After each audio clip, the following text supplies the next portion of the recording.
In my mind, I think I was equating cotton with slavery.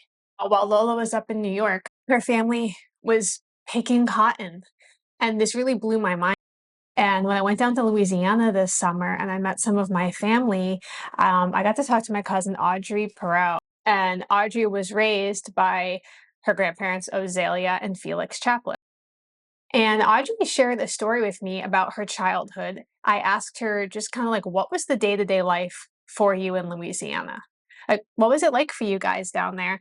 After, my family's up in New York, so, the 40s, the 50s. She said that her grandparents were sharecroppers. I just want to let Audrey tell a little bit about what she remembers as a child about picking cotton. There was an old barrel on the porch, and in that barrel, the barrel, you wouldn't know what that was, but it's a thing that people used way back then to put flour and meal and to store things in. It's a wooden barrel with a big ring around it.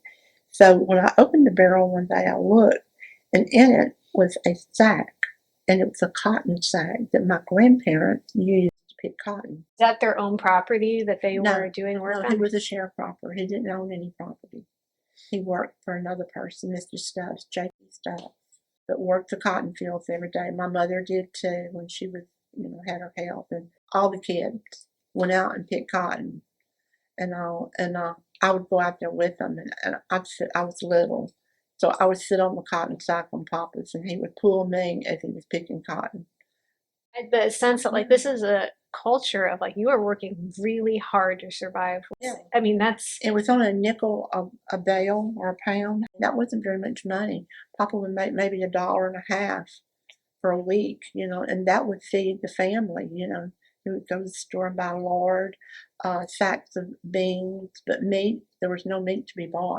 it just amazed me that, my grandmother Marion was up in New York and her aunt and her cousins were down in Louisiana picking cotton. This is my family, and I didn't understand anything about who they were or anything about their life or how they made their living and just like how difficult life was for them. In my mind, I think I was equating cotton with slavery. I was. I was. Maybe I still am. I would love to know more. And so if you have anything that, you think I left out or could kind of fill out the story a little bit, I would love to hear. And I'll see you guys in the comments.